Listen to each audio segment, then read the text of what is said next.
Hello everyone. Today we're going to talk about one of the most complex discussion that we have in options, or you can say this is one of the most complex discussion in CFA FRM curriculum, that is option Greeks.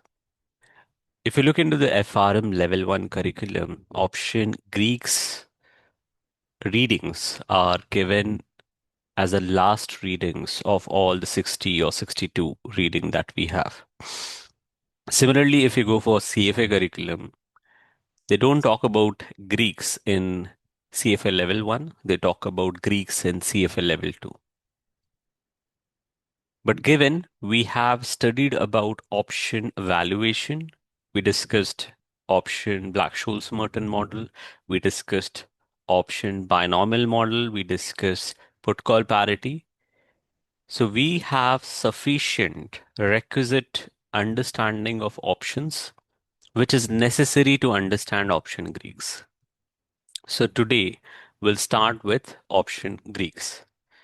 In option Greek, the agenda is very simple, simple and straightforward. First, we'll talk about what is the definition of different option Greek. What is option Greek?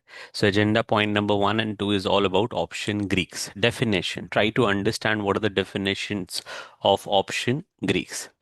Then we'll enter into understanding. We'll try to derive all the formulas for all the option Greeks. So we'll try to derive all the formulas for option Greek. Will not mug up the formula. We'll derive the formula. We'll understand why this formula has been constructed in this way. And because of that, what we need to understand. Okay. And then we'll enter into what? Plotting. So first we'll discuss the definition of option Greeks, then formula, and then the plotting. We'll try to plot all the options through the Python notebook and also try to develop the rationale behind why these options have this plotting, why not any other plotting, right? We'll try to develop those intuition. So this is what we'll cover today in option Greeks. So let's get started.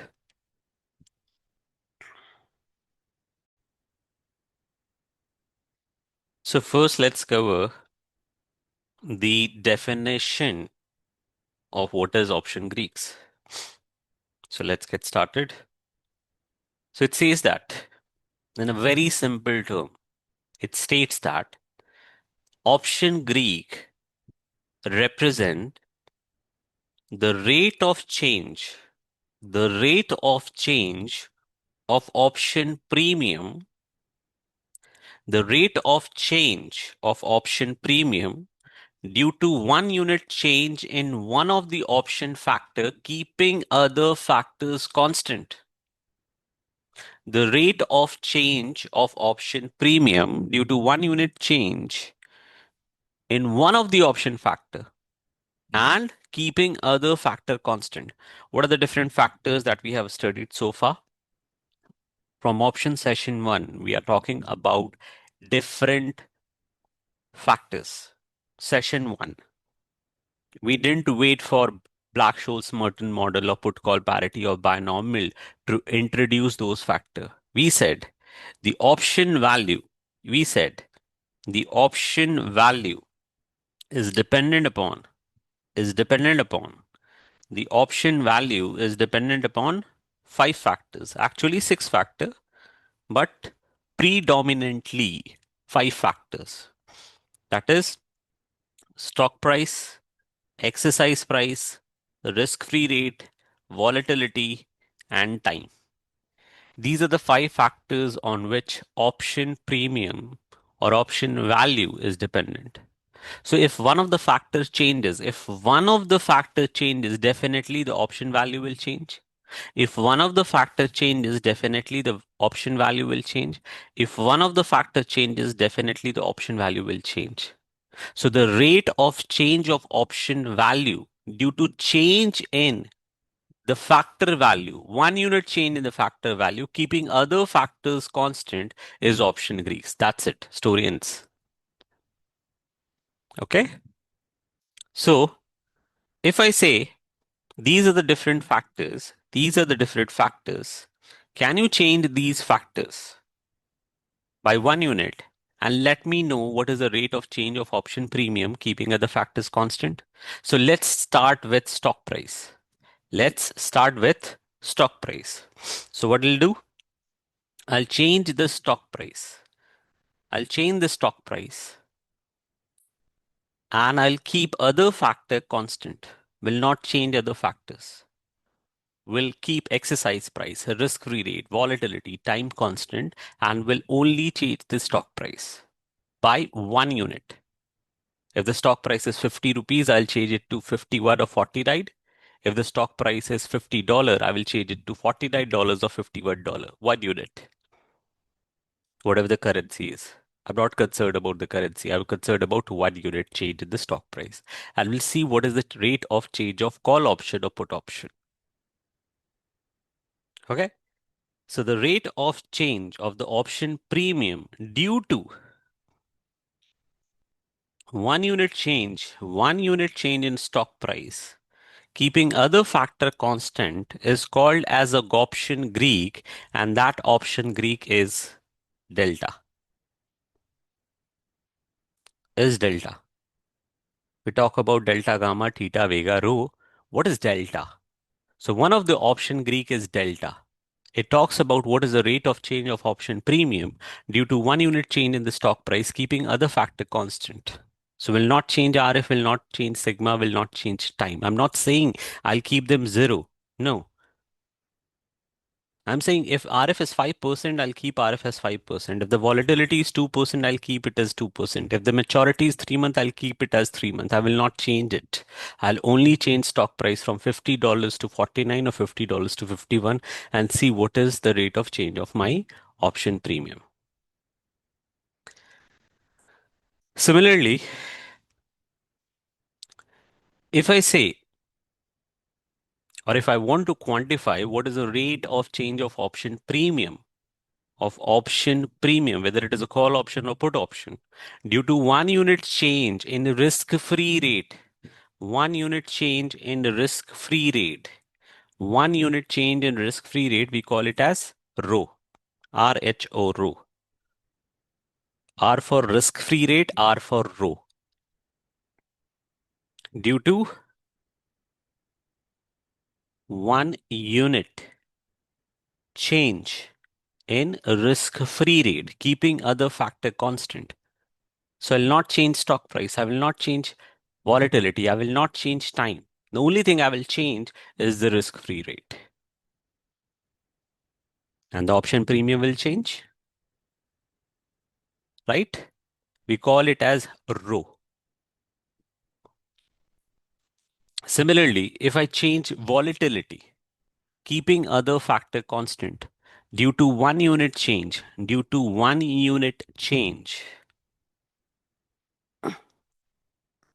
in volatility, if it is 2%, I'll change it to 3% or 1% and see what is the change in the option premium, whether it is a call option or put option. And that rate of change of the option premium due to 1 unit change in the volatility, keeping other factor constant, is called as Vega. V for volatility, V for Vega. What is remaining? Time. The rate of change of option premium due to 1 unit change in time. Generally, the 1 unit here is 1 day. But we all know as option trader that even it could be 1 hour, because on the last day, the decay factor is very prominent. Those who are not aware this concept, don't worry. We'll talk about this concept. So don't worry about it. But for the time being, we'll keep it as 1 day. So the rate of change of option premium due to 1 unit change in the time, keeping other factors, stock price, risk-free rate, and volatility constant, is theta.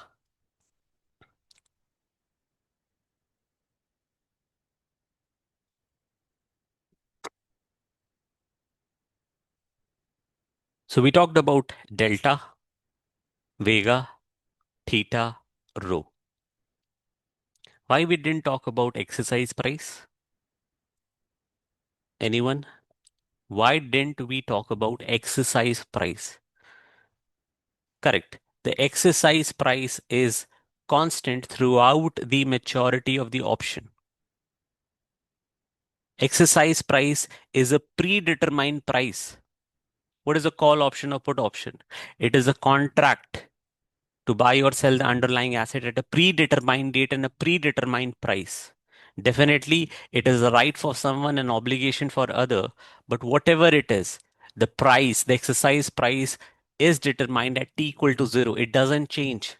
If the exercise price is 100, it doesn't change. You don't change the exercise price. So there is no point having a conversation about exercise price will change, what will happen to the option premium, because it will never change. And why you need to know it? Yes, you can derive something for the exercise price, but why you need to know it? You will never be trading an option with exercise prices changing until unless it's an exotic option. Yes, we have a session on the exotic option. They will discuss about what if the exercise price changes. But in the call option and the put option, the most pervasive discussion that we have to do is about call option and put option. And even the maximum that we have to discuss in our curriculum is American option and European options. So why to discuss about exercise price changes where it is constant throughout the maturity? There is no point. You will never be trading a call option and put option with the exercise price will change in your life. Okay. So we have to concentrate our discussion for the call option, put option for delta, theta, gamma, rho, and also Vega. I haven't talked about gamma, but let's repeat what we discussed. What are the different option Greeks that we have to discuss? The first is delta. What is delta? Delta is the rate of change of option premium due to 1 unit change in the stock price, keeping other factors constant. Then we talked about rho. What is rho? What is rho? It is the rate of the change of the option premium due to 1 unit change in the risk-free rate, keeping other factor constant. Then we talked about Vega. What is Vega? The rate of change of option premium due to 1 unit change in the volatility, keeping other factor constant. Then we talked about Theta. What is Theta? The rate of change of option premium due to 1 unit change in the time, keeping other factor constant. That is the different option Greeks that will deep dive today. Now, one of the option Greek, so in all the option Greeks, delta, theta, vega, rho, and also gamma, which we'll discuss in like another 30 minutes. We talked about delta in depth in which of the valuation model? Correct. It is Black-Scholes-Merton model. In the Black-Scholes-Merton model, if you remember, ND1, N bracket open, bracket close, ND1 was the delta of call, and N minus d1 or 1 minus n d1 was delta of put. We discussed about the delta, but because we are starting option Greek, so it is necessary that we recap everything about option delta and then we move into option gamma. So let's talk about option delta. What is option delta? Option delta is the rate of change of option premium due to 1 unit change in the stock price. And that is what is also written here. Okay, let's try to understand with a very simple maths. So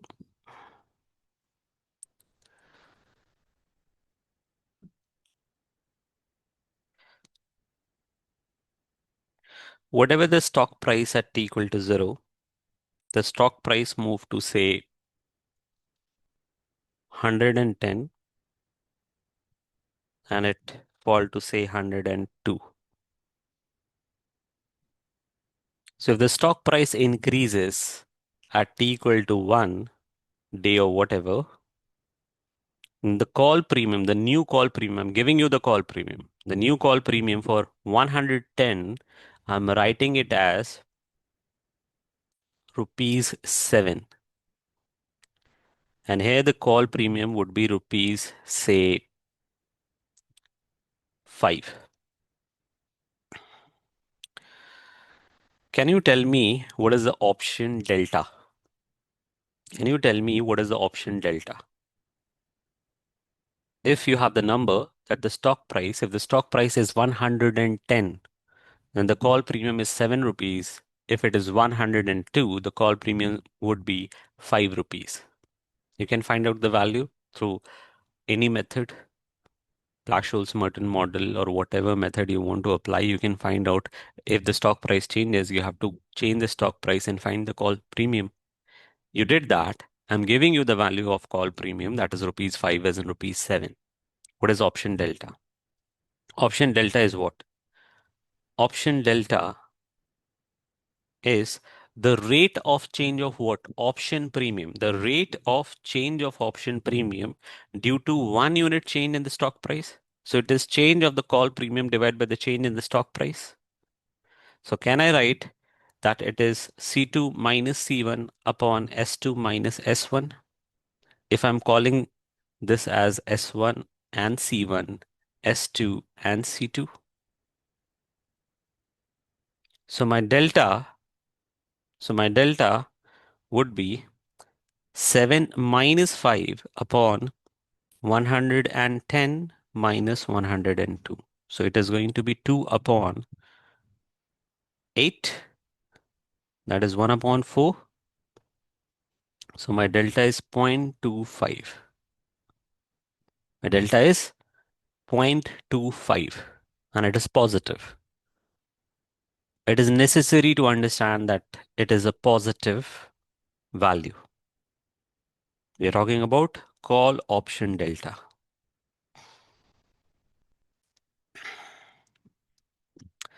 So if I want to summarize the call option delta formula, so call option delta would be the change in call premium upon change in stock. If the change is very small, then what it will become? It will become the differentiation. It will become the differentiation of call premium with respect to the stock price. And I already said that the change is call final minus call initial upon stock final minus stock initial value. And what was the call option delta? What was the call option delta when we discussed Black-Scholes-Merton model? It was ND1. Why it was ND1, we'll rediscuss today. What N stands for? N stands for normal distribution. Normal distribution CDFN, bracket open, bracket close, stands for normal distribution, standard normal distribution, cumulative density function. And what is D1? D1 is log of S upon X plus RF plus sigma square by 2 into T upon sigma root T. This is not the discussion for today. We discussed this already in Black-Scholes-Merton model. So if you haven't watched the videos on Black-Scholes-Merton model and where we derive what is ND1 and ND2, please refer to the Black-Scholes-Merton model video and then come back. So this is what is option delta and specifically call option delta. Now, why this came as positive? Why not negative? Why call option delta came positive, 0.25? Why not negative? The reason is we already discussed this in the previous session.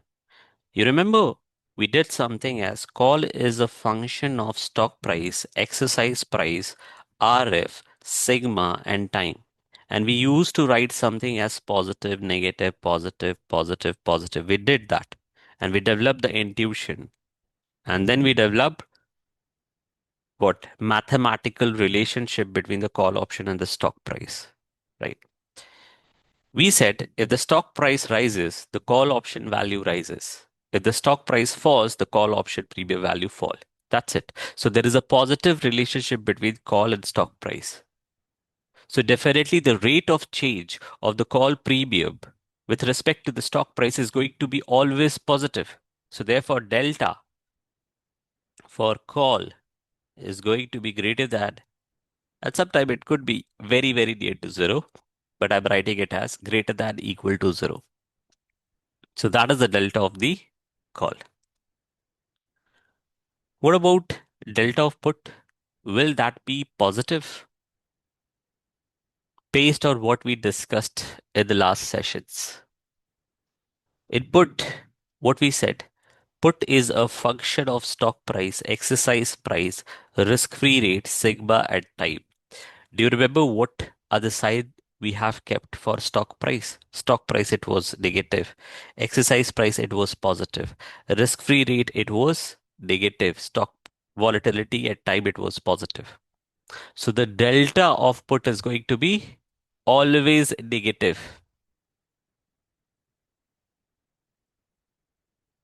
It is going to be negative because we know that if the stock price rises, the value will fall and even put contract can be null, dead, or void. You remember this discussion where we said if the put, if you're talking about put, and if the exercise price is say 100, if the stock price rises above 100, then the put option is dead, null, or void. It is only live when the stock price is less than the exercise price. That is a put contract. So what you want in put contract, the stock price to fall.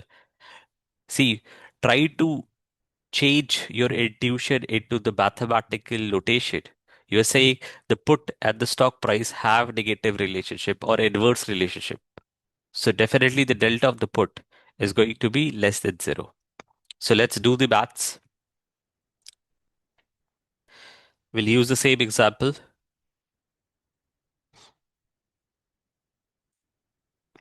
Let's use it here.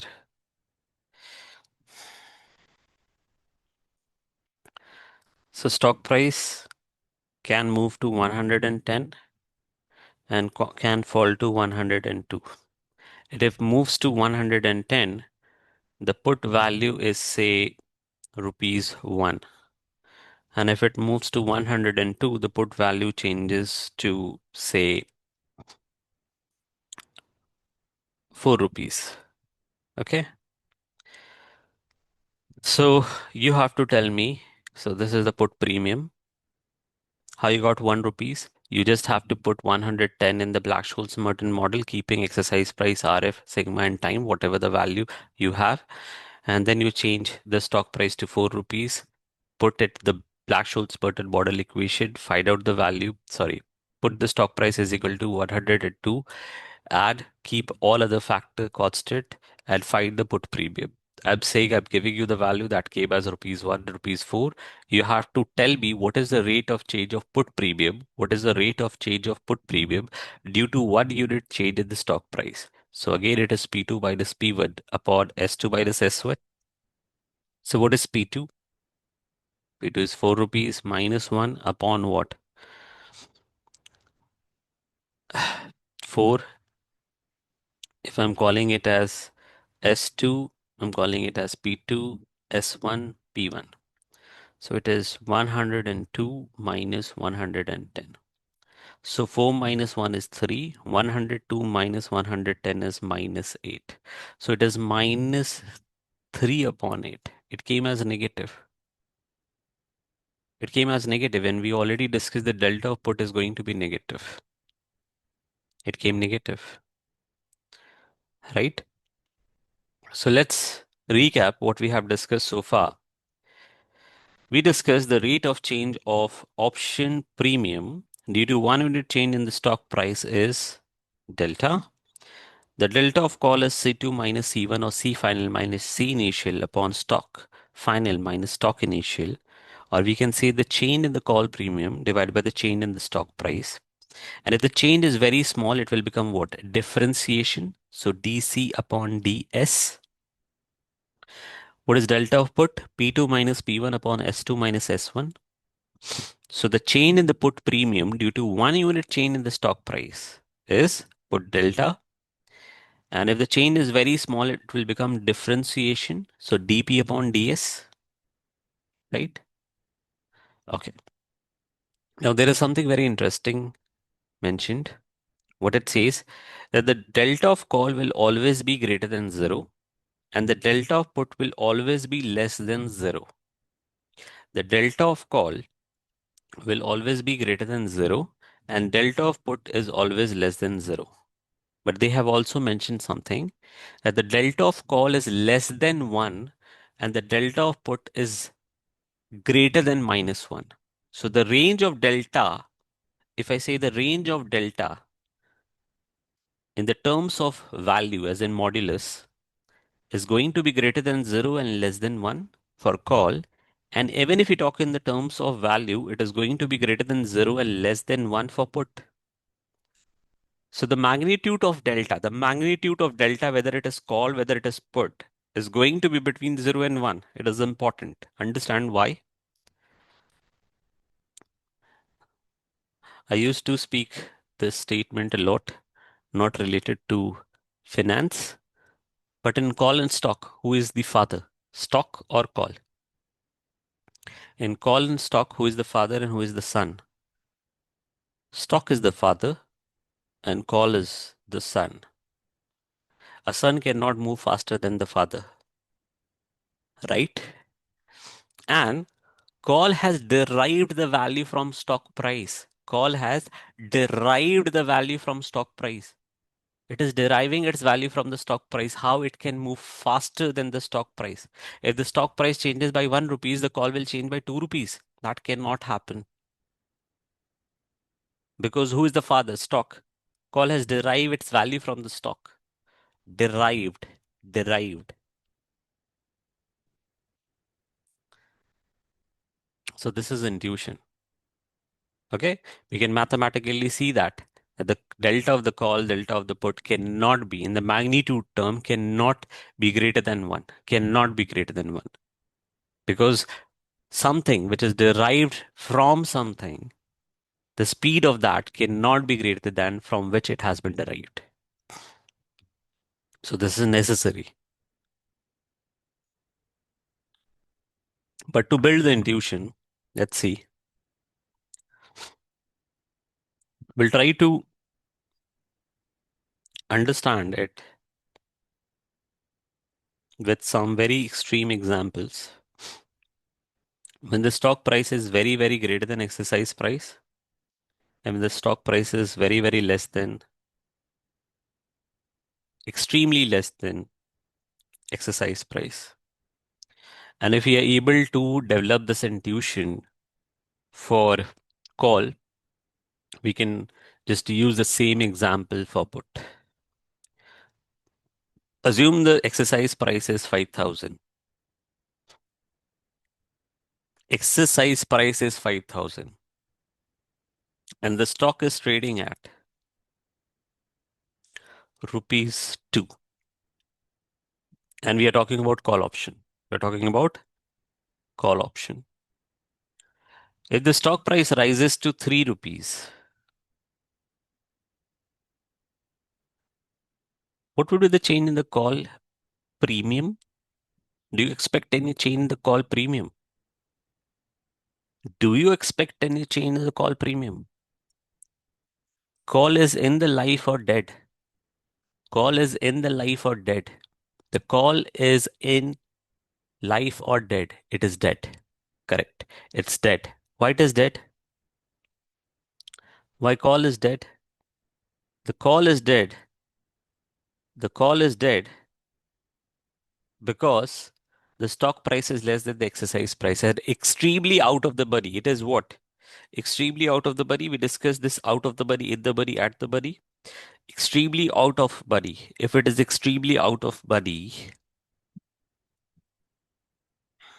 then do you think 1 rupee change in the stock price from 2 rupees to 3 rupees will have any impact on the call premium? Hardly there would be an impact of say 0.000001.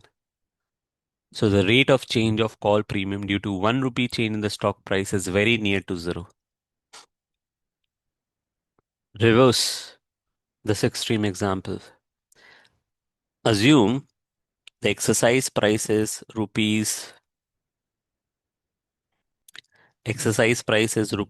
10 and the stock price is trading at 50,000. If the stock price increases by 50,000 at one, as at 1 rupees, we know that the exercise price is very small. The intrinsic value of the stock price will increase near about 1 rupees, because what is the intrinsic value formula? Stock price minus exercise price upon e to the power rf into t. So stock price was 50,000 minus exercise price, that is 10. Say the risk-free rate is 0.5. Say the maturity is 1 year. From that, it moved to 50,000 and one. Sorry. From that, it moved to 50,000 and one minus 10 upon e to the power 0.05 into 1. The change in the call premium would be of near about 1 rupees. Now, if you want to respect ND1 and ND2, just put down ND1 and ND2 also. Find out the change. The change would be very near to 1 rupees. It would be near about 0.999999 rupees. So the call premium due to 1 rupee change would be very, very near to 1 rupees. But it cannot increase more than 1 rupees. That cannot happen. That cannot happen. Even the exercise price, assume the exercise price to be 0 and the stock price to be 1 lakh. Even from 1 lakh to 1 lakh 1, the maximum change in the payoff is what? 1 rupees. The payoff of the option premium, if the stock price changes by 1 rupees in the direction of, as in the direction where the call premium will increase in the favor of the call option, still it cannot increase more than 1 rupees, because the payoff will change only by 1 rupees. And when you discount, definitely it would be less than 1 rupees. So it cannot increase more than 1 rupees, right? And when the stock price is at the money, sorry, if the call option is at the money, when the stock price is equal to exercise price, say the exercise price is 100 and the stock price is 100, the delta of option is 0.5 in the magnitude terms. So if I want to summarize, and I want to say, if the stock price is greater than exercise price, if the stock price is equal to exercise price and a stock price is less than exercise price, here the range is 0.5 to 1. Here the range is near about 0.5 and here the range is 0.5 to 1. In the magnitude terms of delta, whether it is delta of call or delta of put. Now, if I respect the sign as in positive for call and negative for put, then the right way to represent is this. See what I have written. I have written, if the stock price is greater than exercise price, then the range is 0.5 to 1. 0.5 to 1. If the stock price is equal to exercise price, it is 0.5 in the terms of magnitude. And if it is less than exercise price, if it is less than exercise price, I have written 0.5 to 0. Okay, now, but there is a change. There is a change in the magnitude for put. And actually that has to be highlighted, because when I say the stock price greater than exercise price, stock price equal to exercise price, and stock price less than exercise price is not important. What is important? Whether call is in the money, out of the money, at the money. If it is in the money, the range is 1 to 0.5. If it is out of the money, the range is 0.5 to 1, right? And it is true for put. If it is out of the money, the range would be 0.5 to 1, 0.5 to 0. If it is in the money, the range would be 0.5 to 1. If it is at the money, it would be 0.5. Okay. So S greater than exercise price for put is what? Out of the money. If it is out of the money, the put delta would be between 0.5 and 0 in the magnitude terms. And if you want to respect the sign, then it is between 0 and negative 0.5. If it is at the money, whatever the delta of call, delta of put, it is going to be 0.5. And out of the money, it is going to be between what and what? Always for call and put between 0.5 to 1. In the money, it is going to be always 0.5. Sorry, out of the money, it is going to be 0.5 to 0. In the money, it is going to be always between 0.5 to 1. At the money, it is always going to be 0.5. That's it. If this confuses you, only remember, in the money, the magnitude of the delta is going to be between 0.5 to 1. At the money, it is going to be 0.5. Out of the money, it is going to be between 0.5 and 0. That's it. We'll understand it with the graph. So don't worry about it. Okay. Now there is one very pervasive terminology which is used in FRM curriculum and also in CFA curriculum, that delta is also called as hedge ratio. The rate of change of option premium due to change in the stock price is also called as hedge ratio. So whenever you see hedge ratio, do not bother, do not worry, because they're talking about delta itself. Now, we'll understand the same concept, that how the value of delta would be between 0 to 0.5 if it is out of the money, 0.5 if it is in the money, and 0.5 if it is at the money, and if it is in the money, then it is going to be between 0.5 and 1. We'll try to understand with the help of graph. Okay. What do you have to do? What is this formula? Did we discuss this formula? Yes, we discussed it. That is Black-Scholes-Merton model. S0 into ND1 minus x upon e to the power RFT into ND2. Do not worry about this because that represents dividend yield. We talked about dividend yield also. So I'm repeating the formula for Black-Scholes-Merton model. S0 into ND1 minus x upon e to the power RFT into ND2. In lot of book, lot of curriculum, instead of exercise price, they write, instead of representing exercise price with X, they write K. So you don't have to worry about that. Do this. Take Excel or any Python notebook. Change the stock price from 0 to say infinity. And put down the value of stock price 0, 1, 2, 3, 4, so and so forth. And try to find out what would be the call premium value. Definitely, if the stock price is 0, the call premium would be very, very near to 0. But whatever it is not going to be exactly 0 because there are other factors which impacts the call premium, like volatility and time. So there would be certain time value of option. And if you plot it, I'll try to do the plotting perfectly based on what drawing capabilities I have. You'll get this graph. Every time you're gonna get this graph for this equation. What do you need to do in this equation? You have to only change the stock price.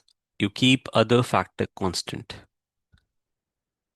I'm not giving you the magnitude, but every time, whatever exercise price you keep, whatever risk-free rate you keep, whatever volatility you keep, whatever time you keep, you are going to get this graph for sure, without any fail. Now, if we see this graph,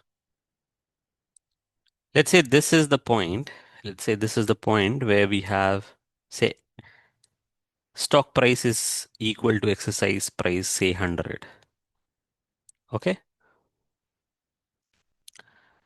Can you tell me what is the slope here? What is the slope here? Correct, it is 0. The slope at this point is 0.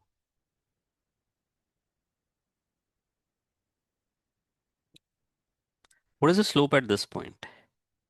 If you calculate the slope at this point, this is going to be 45 degree. What is tan 45 degree? M is slope and tan 45 degree. M is going to be, sorry, 45 degree is going to be 1. If you calculate the slope here, it would come around 22, 23 degree. And if you calculate the slope here, M is equal to tan whatever the theta you calculate, the slope is going to be very near to 0.5. So the slope is changing. Now what I have to do with the slope? What I have to do with the slope? Why we are talking about slope? Because what is the formula for slope? Y2 minus y1 upon x2 minus x1. What is written in y-axis? Option premium. Which option we are talking about? Call option. So actually we are talking about C2 minus C1 upon S2 minus S1. Are we not talking about delta? So the slope of this curve is delta and the slope is changing. So therefore the delta is also changing. If the exercise price is less, sorry, if the stock price is less than the exercise price, the slope is near to 0 at 0.5. So that is the range. If the stock price is greater than exercise price, the range is 0.5 to 1. That's what we discussed. And what is happening with the delta? The delta is increasing as the stock price is increasing. That is also happening.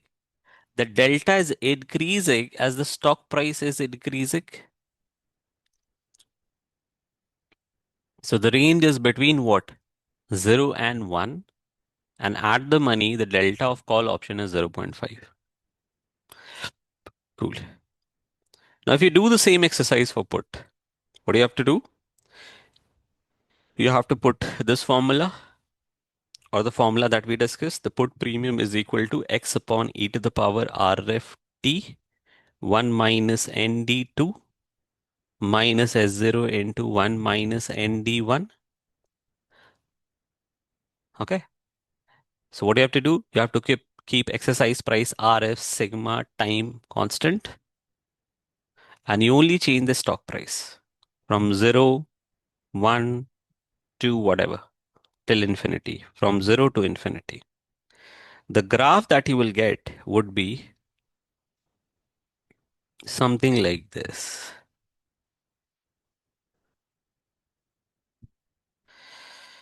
Okay. Because the put premium decreases or the put value decreases as the stock prices increases. Keep any value of exercise price, any value of risk-free rate, sigma and time, and keep on changing the stock price. Every time you will get this shape of the graph of put premium. This is the graph of put premium with respect to stock price. Y-axis is what? Put premium.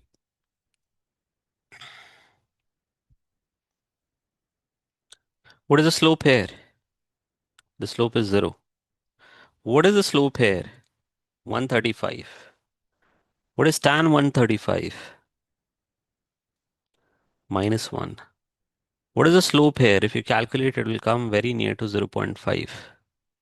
Say the stock price is equal to exercise price. So what is happening with slope? When the stock price is 0, the slope is negative 1. If the stock price is equal to exercise price, the slope is negative minus 0.5. It is negative minus or minus 0.5. And when the stock price is infinity, the slope is 0. So what is happening with delta? Again, delta is increasing from negative to 0. It is increase in the delta because I'm also respecting what? The negative sign. So from minus 1, it will be minus 0.5 and then 0. So actually the delta is increasing. The delta is increasing as the stock price is increasing. Okay. I'm not talking in the terms of magnitude. I'm not talking in the terms of magnitude. I'm talking in the whole sense, respecting the sign of the delta. The delta is increasing as the stock price is increasing. The delta is increasing as the stock price is increasing. Now, something very important I want to say.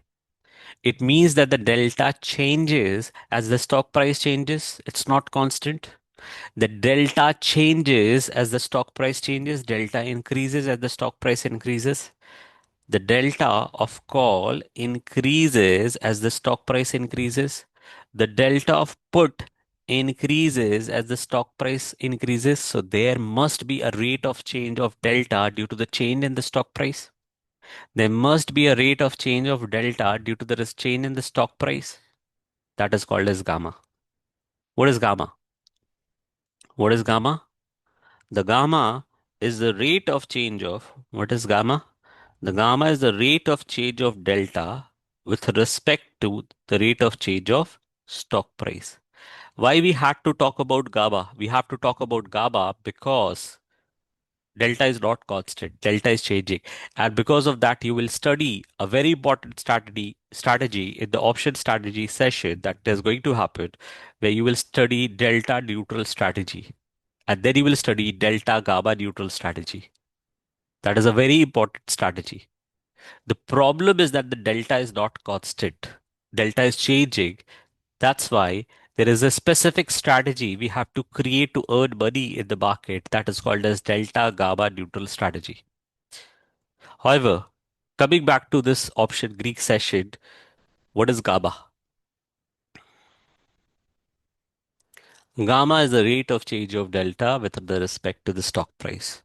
And what I have said, the gamma of the call and the put is always positive. Why it is positive? I just told you that whether it is the delta of call or delta of put, whether it is delta of call or delta of put, the delta of call and delta of put both increases if the stock price increases. So there is a positive relationship. So the GABA is going to be positive always, irrespective you're a call buyer or a put buyer. And all the discussion that I'm doing and will do in option Greeks is from the perspective of option buyer. I'm not talking about option seller. When I say the option delta is positive, I'm talking about option buyer. And if you want to imagine about option seller, just change the side. So if option seller, if I think from the perspective of option seller, the delta of call option will become negative and the delta of put option will become positive and the gamma will become negative for seller and call seller. So I'm not talking about seller because in seller you have to assume the opposite side. Today I'm going to only discuss from the perspective of option buyer. And all the book and all the curriculum, all your FRM curriculum and CFA curriculum book is only talking about from the perspective of buyer, not seller. Okay, so when I say delta of put is negative, I'm talking from the put buyer perspective. When I say the GABA is positive for call and put, I'm saying from the perspective of option buyer. Okay, that what you have to keep in your subconscious mind wherever you are studying option Greeks. Okay, one thing which is left in the option Greek, actually two, the derivation, but we already did that derivation in Black-Scholes-Merton model sessions. But this is important. We have to plot call option. The plotting of call option delta. Here what we plotted? Here we plotted call premium, put premium. Now I have to plot delta, the value of delta with respect to the stock price. So here in the y-axis you have delta. Let me plot it in yellow itself. So you understand that yellow represent the y-axis and x-axis. So this is my delta. And I have given three value, 0, 0.5 and 1. So if the stock price increases from 0 to infinity, the delta moves from 0 to 1. So the graph of the delta would be, when the stock price is 0, the graph of call option delta would be what? 0. See, what was the slope? What was the slope? What was the slope? It was 0. So it would be 0. And then it will increase. Where it will increase at touches 0.5, where the stock price is equal to exercise price. So it will increases and crosses the 0.5. And then again, it will try to touch one asymptotically. as the stock price keep on increasing. It will try to touch 1, but will never be able to touch 1. So reaches to 1 or tries to touch 1. So this is the graph of what? Call option delta, not call option premium, call option delta. So this is the delta graph. This is actual delta graph. This is not delta graph. The slope of this graph is delta. That's correct. But this is not delta plotting. This is call option premium plotting. This graph represent the different call option premium with respect to the stock price. So do not confuse yourself. The slope of these graph is delta.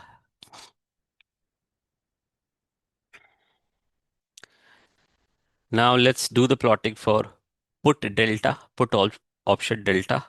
So again, let's plot the y-axis. That is delta. This y-axis is delta. Which delta? Put option delta. When the stock price is 0, what was the slope? When the stock price is 0, what was the slope? Say -1.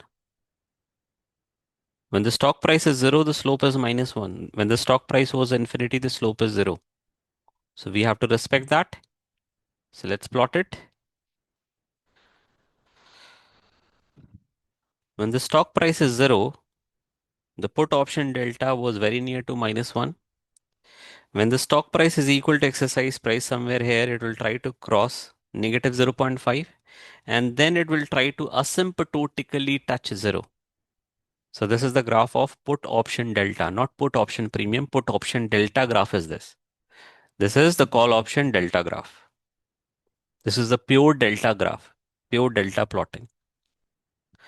If you see the plotting, all the summary plotting that we discussed in the agenda, let's verify if the plotting is correct or not. I don't know whether it would have both the plotting or not, but see, this is the delta plotting, and this is actually which delta plotting? This is the delta plotting of call option, call option delta plotting. Okay.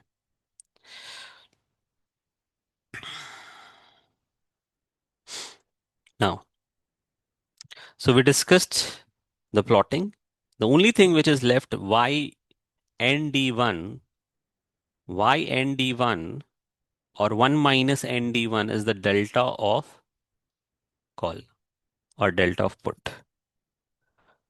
So because most of the equation that you will study, or most of the formula that is given on Greeks, are derived from Black-Scholes-Merton model. That is in your curriculum. That is derived from Black-Scholes-Merton model. Otherwise, you can do a simple differentiation, or can you do a very simple delta of call premium upon delta of stock, and you can find out what is the delta value. But because Black-Scholes-Merton model closed form equation is there, so therefore it says that the call is equal to stock price into ND1 minus exercise price upon e to the power RFT into ND2. If I do the differentiation of call with respect to stock price, keeping other factor constant, if I assume everything to be constant, then I'm saying exercise price is constant, RF is constant, time is constant, ND2 is constant, ND1 is constant. The only thing which is changing here is the stock price. So if I do the differentiation of all the constant, if this section is constant, this will become 0. So let's do the differentiation. So DC upon DS is equal to, only the stock price is changing. So what will remain is the constant value ND1 minus 0. So therefore it is ND1. However, there is a flaw in this differentiation because D1 also have the stock price inside it. But loosely speaking, we say ND1 is what the delta of call. What about put? The same logic. Put is equal to exercise price e to the power RFT into N minus D2 minus stock price N minus D1. If I assume every other factors to be costed, that exercise price RFT and D2, everything is costed, the differentiation of the costed is going to be 0. So dP upon ds is equal to 0. minus S0 into N D1. If I do the differentiation, N minus D1 would be left. So therefore, dP upon ds is equal to negative of N minus D1. We know that this will throw probability, and probability is always positive. So therefore, negative. And we know that the put delta is always negative. So that is correct. So we discussed everything about delta. There is nothing left in delta now. We derived the formula of delta, which is ND1 and minus of ND1 for call and put respectively. What we discussed the plotting and we discussed the derivation. We also discussed other formula for call and put delta, that is delta C upon delta S, that is C2 minus C1 upon S2 minus S1, and for put that is delta P upon delta S, that is P2 minus P1 upon S2 minus S1. Right? We also understood the slope of the call premium graph with the respect to the stock price is the delta. So we discussed everything about delta except what? What is the relationship between the delta of call and delta of put? So the relationship is the delta of call plus delta of put is equal to 1. So if delta of call is 0.2, the delta of put is 0.8. If the delta of call is 0.4, the delta of put is 0.6. If the delta of call is 0.7, the delta of put is 0.3. Because the sum of the call, the modulus, what is modulus stands for? It changes anything which is negative to absolute value as a positive. Right? From where we got this value? Let's see the derivation. This came from put call parity. What is put call parity? Fiduciary call is equal to protective put. We invested a lot of time to understand put call parity, why this formula holds true, right? If I differentiate both the side, so dC upon ds, keeping other factor constant, this will become what? 0. dP upon ds is the delta of put plus ds upon ds, because the stock price, we are assuming that it will change. So dC upon ds, we know that this is the delta of call. It is the delta of call plus 0 is equal to delta of put plus 1. So delta of call minus delta of put is equal to 1, right? And we all know that the delta of put is always going to be negative, always going to be negative. It is never going to be positive. So therefore, in a very simple term, we say that the delta of call plus modulus of delta of put is always be equal to 1, because whatever negative it would value it will throw, negative it will become positive. So the better way to write is the magnitude in the magnitude term, that the magnitude of delta of call plus magnitude of delta of put is equal to 1. So we also got to know from where this relationship has been derived. And this is a very important relationship, because in your examination, in one of the strategy, which is called as delta neutral strategy, they will try to test it. So it is also important. Then we have to study option gamma. In option gamma, what you need to understand, option gamma is nothing. It is the rate of change of delta due to one unit change in the stock price, keeping other factor constant. And I will talk about call and put simultaneously, because the behavior of the gamma for call and put is identical. What it is? Identical. We also said that the gamma is greater than 0 for whether you're a call buyer or a put buyer. Why? Because we studied if delta increases if the stock price increases for call delta, and we also studied that the delta increases if the stock price increases in put. We studied through the graph. It is increasing from minus 1 to 0. So therefore, actually it is increasing. So gamma is going to be always positive, and it is a rate of change of delta due to one unit change in the stock price. That's it. Now, if I try to plot it, let's let's understand this two graph. Why these two graphs are important to understand the graph of gamma? Why? We understood the graph of delta from the graph of option premium because delta is the rate of change of option premium. This graph is important to understand the rate of change of delta because the slope of this graph will tell you that what would be the behavior of gamma plotting, or what is the behavior, or what is the graph, or what is the gamma value, because the slope of this graph is going to be the gamma. What is slope of this graph? At any point in time, if I say this slope is what? Y2 minus y1 upon x2 minus x1. What is y1? It is delta. So delta of call minus delta of call upon what? Stock price.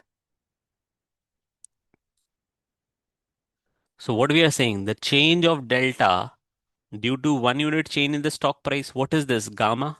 So the slope of this graph is going to be gamma. Now tell me, what is the slope? What is the slope at these 2 points? Point number one, point number one, and point number two. What is the slope? Both the point, the slope is zero. So if the option is in the money, out of the money, if the option is extreme in the money, extreme out of the money, the gamma is going to be very near to zero. Gamma is always going to be greater than zero. We said the gamma is going to be greater than zero in any case.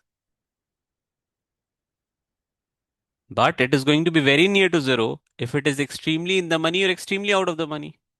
Because this line is a line which tells whether the stock price is at the money or not. Sorry.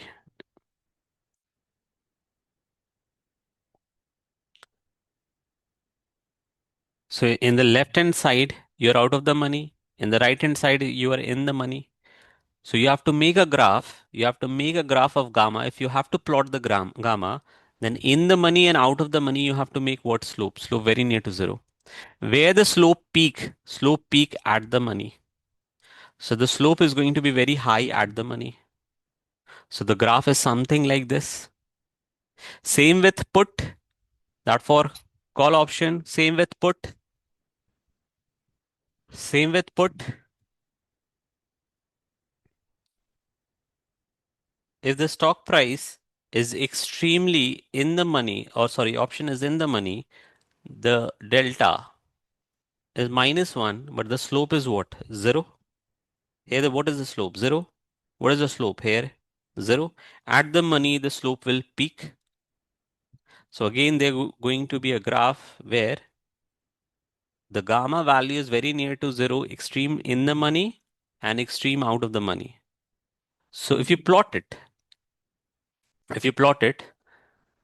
and actually this is the plotting that I try to do in the Python notebook, and I have given you the code. I will walk you through the code. This is the plotting. See, exactly at the money, it is not as in giving you the highest value, but understand it is very near to the normal distribution uh, plotting. And this, when we'll discuss Vega, you'll find that the Vega plotting exactly same. It look like normal distribution, extremely in the money, extremely out of the money. It is very near to zero, and at the money, it is highest. Okay. Now, the only thing that we have to understand, because we talked about the plotting, we understood the derivation of what is gamma, that is the rate of change of delta of call or put with respect to 1 unit change in the stock price. It is a double derivative. That is important. It is a double derivative. So what it is? It is double derivative. So from call, when we derive call with stock price, we got delta. When we again differentiate, which is differentiation of delta with respect to stock price, which is the double derivative of the call premium with the respect to the stock price, this is gamma. If you want to understand it with the analogy, please understand duration was the first derivative. of bond price due to interest rate, and convexity was the second derivative. Was the second derivative of the bond price with respect to interest rate. We did the derivation there as well. Similarly, the delta and gamma. Delta is the first derivative of the call premium with respect to the stock price, and gamma is the second derivative of the call with respect to the stock price. So what do we have to do to derive gamma? Nothing. You just have to derive gamma with the help of differentiation of the Black-Scholes-Merton model, not one but twice. So first we differentiate and we got ND1. Till now this is fine. But the problem is when you differentiate next time, you cannot assume ND1 as constant because you're saying what is the rate of change of delta due to the change in the stock price. So D1 is log of S upon K plus RF plus sigma square by 2 into T upon sigma root T. So when you differentiate it, so first, this is what the CDF. See, even if you don't understand that discussion, that's fine. That's completely fine. But my responsibility is to tell you why it is written in your book in this way, why it is not written in another way. When you differentiate ND1, when you differentiate the cumulative density function, what it becomes? What it becomes? PDF. CDF, when you differentiate CDF, what it becomes? PDF, probability density function. So I can write it as ND1. Then you have to differentiate D1. Now you differentiate D1. Why you need to differentiate D1? Because D1 has something which is stock price. And the stock price cannot assumed to be not changing. So N dash D1 represent what? PDF. Into the differentiation. Understand the differentiation of D1. So when you do the differentiation of D1, here K is assumed to be constant, RF is constant, sigma is constant, time is constant. If everything is constant, if I break it, so I would say log of S minus log of K plus RF plus sigma square by 2 into T. I'm breaking it all sigma root T, and sigma root T. All these will become zero. Why? Because K is constant. K is exercise price. Sigma is constant because we are assuming it to be constant. Time is constant. Everything is constant. So if you differentiate this, this will become zero. But what is the differentiation of log S? 1 by S. So when you differentiate this, this will become 1 by S into sigma root T because this is constant value. So instead of this, I will write, so differentiation of D1, I'm writing it as 1 upon S sigma root T. And I'm saying it again. If you don't understand, no issues. No issues. If you just want to remember the formula, that is up to you. If you don't understand differentiation, do not worry about that. You have to study differentiation and then you will understand option Greek and then you will solve the question in CFA and FRM curriculum. No, CFA and FRM curriculum do not test on whether how good you are in mugging up the formula. No, I'm teaching you this because in the interview they can ask this question. Okay.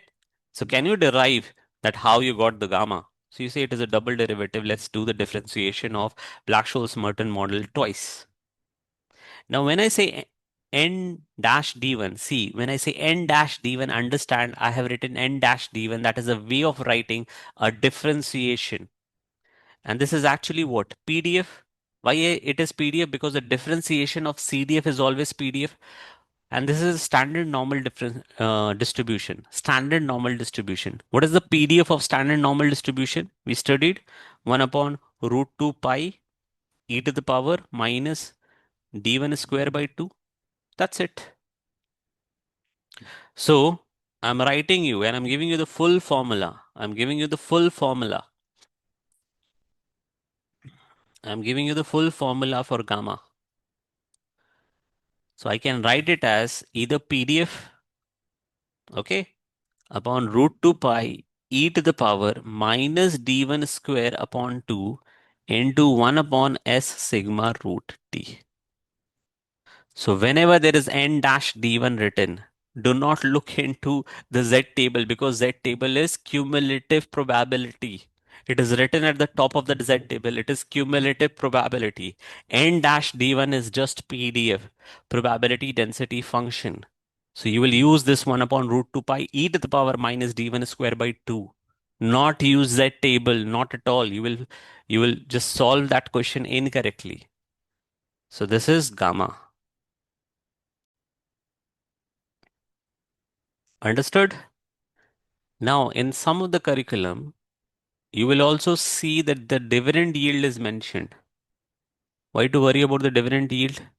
Because we know that if it is dividend yield, it is e to the power dy into t. So if you keep on differentiating it, you will find this e to the power minus dy into t because that is a constant. So you don't have to worry about if any book you see dividend yield mentioned. In FRM CFA curriculum, they are not mentioning about the dividend yield. Okay? So you have to stick to this formula. That's it. Stick to the formula which is written in this slide. In other slide, you might find the comprehensive formula and that will intimidate you. So we discussed about what? Gamma definition. It is a rate of change of delta due to 1 unit change in the stock price. It is a double derivative of what? Call premium with respect to the stock price. Gamma is always positive. Gamma follows a graph which is very similar to normal distribution. Gamma formula is 1 upon root 2 pi e to the power minus d1 square by 2 into 1 upon s sigma root t. Okay. Formula, definition, derivation of the formula and plotting. All is done and dusted. Okay. So that's why you see it is written normal distribution PDF of d1 upon s sigma root t. And there is also something which is given for what? Dividend yield. Even if it is not mentioned, you can find this slope. Okay. So gamma and delta relationship, large gamma delta changes rapidly with the underlying because the gamma is very high, small gamma, small change in delta. Gamma capture the curvature of the option price. Very important line. Curvature. Why curvature? Because when we plotted this, it was a curve. Why not a straight line? Because of the gamma. Because the slope is changing. Slope is not constant. And why slope is changing? Because of gamma. Very similar to the convexity. Now delta neutral, gamma neutral strategy. And this gamma neutral construction strategy you will study in the next session. That is the option strategy session. Okay. So till now we have covered only delta and gamma. Now we have to enter into rho, Vega and theta. Let's take a break of like 10 minutes and we'll start Vega, rho and theta. Definition, derivation of the formula and the plotting, all three. So let's take a break of 10 to 15 minutes. Thank you.